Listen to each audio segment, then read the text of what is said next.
넌 나이도 많아. 거기다 결혼도 했어. 거기 애도 또 애도 있어. 있어. 완전 핫하게 잘 나가려고 하고 있어. 이제까지 고생했잖아. 돈도 이제 좀만 하면 될 텐데 왜 나가? 뉴욕에 오시면서 이미 그때 남편과 따님분이 계셨는데 두고 오시는 결정을 하셨다고 들었어요. 근데 이게 아티스트로서도 그렇고 솔직히 한국 여성으로서도 굉장히 힘든 결정이잖아요. 네. 그런 부분에서 경험담을 좀 얘기해 주실 수 있어요? 어떻게 조율하셨을지도 궁금하고. 정말 제가 이 이제 얘기를 하면 물론 살 한잔 마시고 제가 여기 뉴욕을 와야겠다, 진출해야겠다 생각을 한 거는 2003년에 제가 랭귀지 하면서 뉴욕에 와가지고 여기에서 10개월 있었거든요. 웨이트레스도 해보면서, 왜냐면 나는 한 번도 해본 적이 없는 그런 걸 해보면서 내가 뉴욕에서 살기 위해서는 오고 싶지 않지만 여기에서 작업을 한번 해보고 싶다. 그러면 다음에 올 때는 내가 붓으로 돈을 버는, 내가 하는 메이크업 브러쉬로 돈을 버는 일을 해야지 그 외에는 내가 힘들겠다는 생각을 해서 비자를 만들어 봐야겠다. 그런 생각을 한 거거든요. 이제 과제가 뭐냐면 저는 이제 유부녀였고, 그다음에 아이가 그때 우리 제가 딸이 있는데 딸이 그때 제가 올 때 10살이었거든요, 한국 나이. 그러니까 그때는 제 기억에 딸 아이가 3살일 때 왔었던 것 같아요. 2003년. 네, 그러니까 할머니랑 남편이랑 이렇게 아기를 봐줘도 아무 문제가 없는데 와가지고 이제 준비를 하는 5년 동안 딸이 크잖아요. 이제 준비를 차근차근 했죠. 하면서 저는 이런 생각을 했어요. 이건 진출이라고 사람들 얘기했지만 나는 정말 내가 원하는 데서 일해보고 싶다라는 생각을 했어요. 그래서 그걸 어머님하고 시어머님하고 관계에 있어서 저는 되게 좋거든요. 그래서 어머님과 많은 대화를 나눴죠. 남편은 그래 네가 한번 해봐라 하지만 돈은 줄 수 없다. 그래서 제가 돈도 만들어서 가야 했고, 그 다음에 저희 시어머님께서는 그래 네가 갔다 오면은 좀 더 나은 조건을 일을 할 수 있다니 한번 해봐라 했는데 주변에서 다 말렸거든요.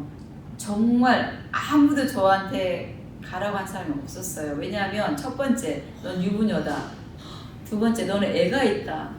그리고 세 번째, 너가 거기에서 살아남기 위해서는 뭔가 독특함이 있어야 되는데 너 영어도 안 되고 그리고 또 이런 말하기 미안하지만 너는 거기 패션 필드에 있는 사람들이 좋아하는 그런 성향이 있는 것도 아니고, 그래서 그런 부분들을 얘기하면서 근데 왜 가려고 하냐. 그리고 제가 그때 가려고 하는 그 시점에 제가 되게 일을 활발히 할 때였거든요. 메인 잡지 보고라든가 과자나 그것도 되게 어려웠겠네요. W 작업 같이 막 시작할 때였거든요. 그런데 저는 이런 생각이 들더라고요. 그래 이게 내가 지금 여기에서 이런 일을 하고 있는 거 그때는 되게 중요했어요. 무슨 일을 한다는 게. 근데 그치만 내가 하고 싶어 하는 일이 있는 곳으로 가서 하려면 빨리 이렇게 여기서 자리를 잡기 전에 거기 가서 시작을 하는 것도 좋겠다라는 생각을 했어요. 그래서 그 일만 생각을 하니까 뭐 딸이고 뭐 남편이고 안 보이는 거예요. 사람들이 너 진짜 독하다. 진짜 독하다. 이기적이다. 어떻게 너는 가족을 버리고 갈 수 있느냐. 완전히 못됐다. 막 별 얘기 다 여기저기서 막 이렇게 듣는 거예요. 그런데 그럼에도 불구하고 저희 시어머니께서 그래 네가 원하면 한번 해봐라. 내가 애기 봐줄게. 그러셨거든요. 정말 멋진 그쵸? 시어머니시네요. 정말 멋지죠. 요즘에도 찾기 어려운 우리 시어머님이 정말 여장부죠. 대신 어머님은 제가 이렇게 오래 있을 줄 모르는 거예요.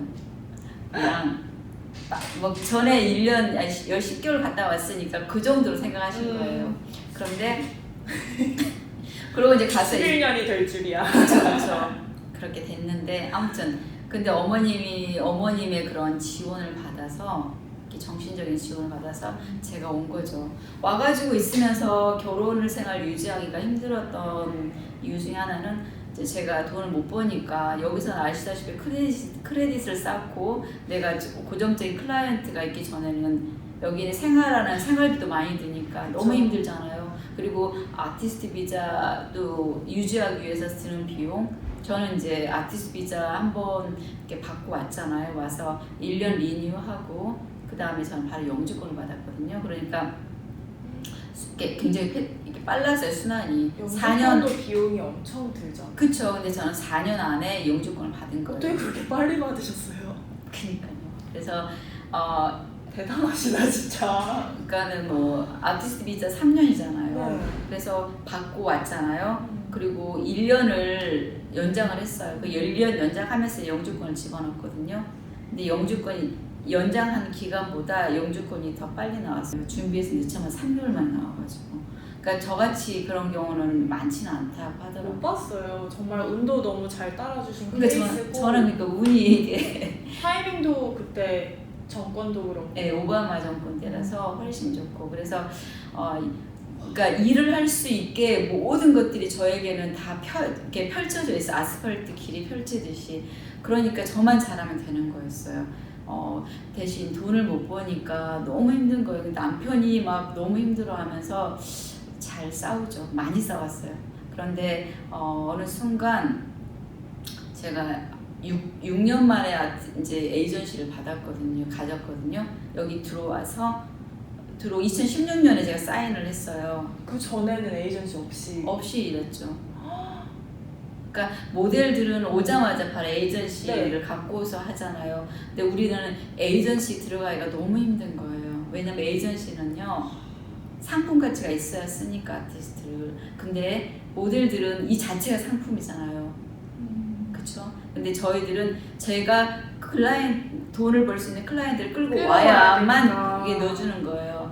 그래서 저는 그게 없으면 에이전시를 못 들어가는 거예요. 근데 제가 정말 저에게는 많은 운이 있어서 제가 줄리안 왓슨 에이전시 사인업을 하는 그 순간에 갖고 간 클라이언트가 이제 그거였던 거예요. 그 스포츠맥스 그 캠페인 하면서. 그래서 그때 같이 촬영했던 스타일리스트나 포토그래퍼가 지금도 같이 일을 한 포토그래퍼예요. 그래요? 근데 그 정도 급의 저랑 같이 일했던 스타일리스트나 포토그래퍼가 지금 제가 있는 줄리안 왓슨 에이전시의 클라이언트였던 거예요. 그래서 저 같은 경우는 에이전시도 이렇게 되게 빨리 들어간 편이에요. 그냥 이메일로 컨택을 했고 누구 이렇게 아는 사람 없었어요. 그냥 이메일로 넣어가지고 제 일한 거 넣었는데 거기에서 줄리안 왓슨 줄리안이 그럼 한번 관심 있다. 그래서 만나가지고 왔다 갔다 해서 6개월 만에 사인업 한 거거든요. 근데 다른 아티스트는 뭐 1년 걸리기도 하고 2년 걸리기도 하고 했다가 로컬 아티스트로서도 정말 힘든 일을 이렇게 네, 저희 에이전시는 그 부티크 에이전시라 많지 않잖아요. 그래서 되게 그 많은 아티스트들이 들어가고 싶어하는 그런 에이전시 중에 하나인데 뉴욕에서 시작을 해서 뉴욕에서 이렇게 있으면서도 들어가기 힘든 에이전시라고 이렇게 하더라고요. 그래서 성인은 진짜 럭키다. 근데 실력과 운이죠. 운 정말 필요한 것 같아요. 저보다 더 메이크업 너무 잘하는데 그 친구들은 갖지 못한 에이전시를 제가 들어갔다는 거는 이건 정말 감사한 일인 것 같아요. 그 들어가기까지 6년이 걸렸는데 그 6년 동안 너무 고생한 거죠. 그쵸. 너무 고생했죠. 그래서 근데 그 고생이 전 되게 감사해요. 이제 그 고생하면서 경험이 메이크업에 대한 새로운 세계를 알게 해주고 그리고 이런 경험들을 토대로 내가 이제 앞으로 무슨 일을 할 수 있겠다라는 계획이 이제 쓰더라고요.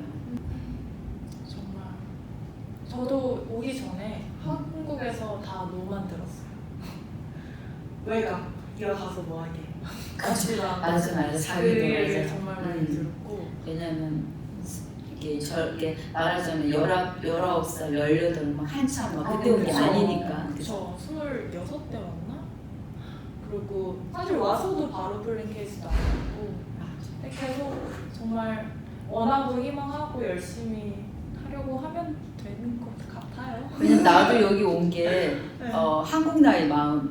그러니까 여기 나이로는 진짜 38. 존경스럽다. 지금 내가 여기 나이로 49이잖아요. 한국 나이 50 하나. 그러니까 넌 나이도 많아. 거기다 결혼도 했어. 거기에 또 애도 있어. 그리고 너 여기서 한국에서 지금 너 지금 완전 핫하게 잘 나가려고 하고 있어. 이제까지 고생했잖아.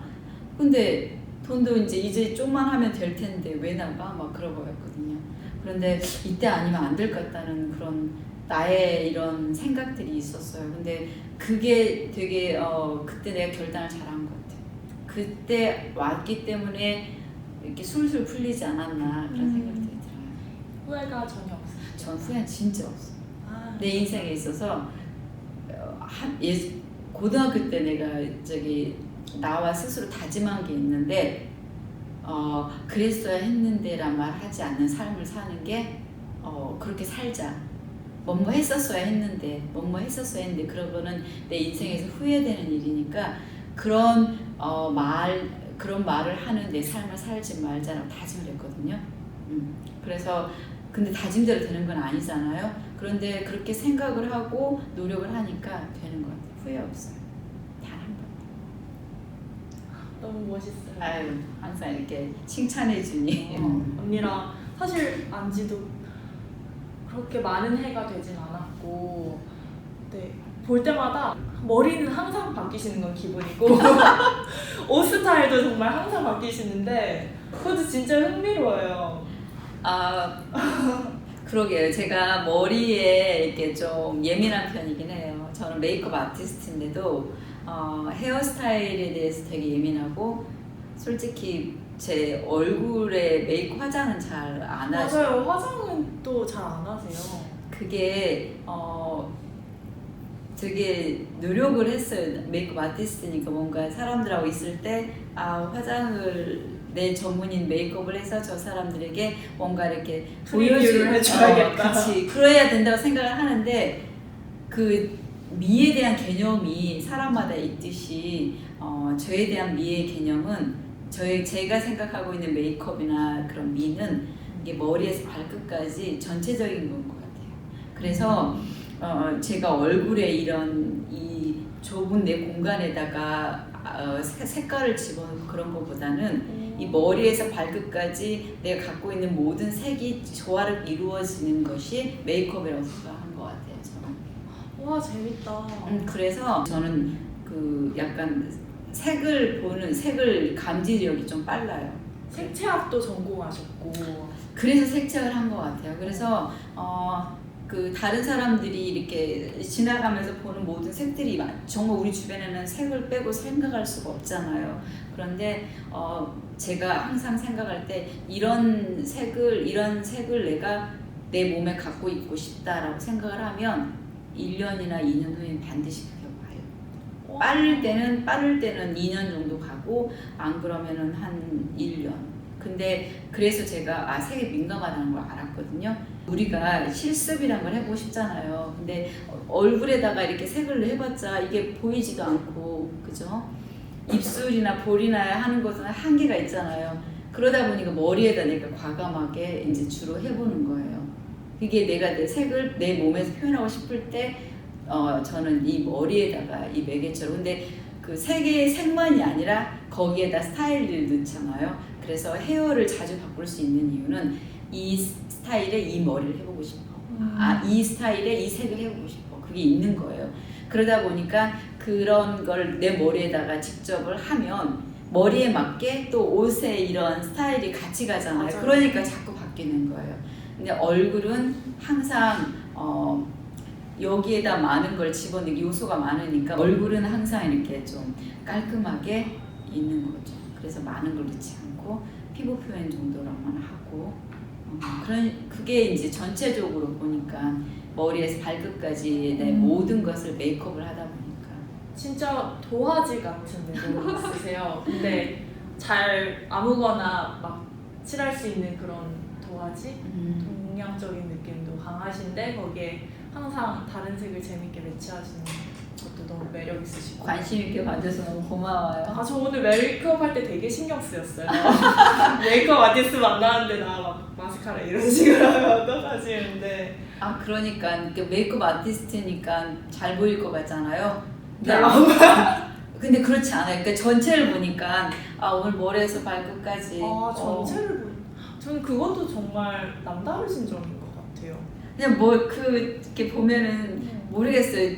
그러니까 저는 저니까 다른 사람이 아니다 보니까 그들이 무슨 생각하는지 잘 모르잖아요. 근데 저 같은 경우는 이렇게 보면은 눈을 보고 얘기를 하는데 머리에서 발끝까지 스캔이 되더라고요. 그래서 그러니까 이렇게 패션 업계에서 또 뷰티뿐만 국한되신 게 아니라 패션도 이렇게 잘 어우러지게 일하실 수 있었던 장점이 아닐까 싶네요. 원래 그러진 않았던 것 같은데 훈련된 것 같아요. 일을 하면서. 아무래도 우리가 그 공부를 하잖아요. 근데 공부를 하는 것도 중요하지만 우리가 자기의 전문적인 분야를 더 깊게 그리고 더 이렇게 레벨을 올리고 싶을 때는 자기 모든 그 습관들을 맞춰야 된다고 생각해요. 그 강화 훈련을 하듯이. 그러다 보니까 의식적으로 아 이제 얼굴 메이크업을 저 사람 화장을 어떻게 그게 아니라 감각을 키우기 위한 그런 습관을 키우다 보니까 그 감각 키우는 거에는 이제 분석이죠. 그러다 보니까 전체를 보는 걸 내가 했던 것 같아요. 그런데 이제는 그러려고 노력하지 않아도 이게 자동으로 이렇게 스캔이 딱 되는 거죠. 그런 실습을 저는 저한테 하는 거고. 그래서 이 머리 전에는 핑크였잖아요. 그것도 3주 전에 무려. 핑크는 작년 11월부터 했어요. 11월부터 핑크를 유지했고 핑크는 계속 하고 싶긴 한데 이제 뭔가 좀 다른 색깔을 해보고 싶다는데 민트가 너무 해보고 싶어서 그래서 며칠 전에 바꿨습니다. 이게 이제 좀 강한데 좀 지나면 예쁜 민트가 될 거예요. 10개 중에서 한 개라도 내가 예쁜 게 있으면 그거를 더 드러내 보일 수 있는 그런 자신감을 가지고 있으면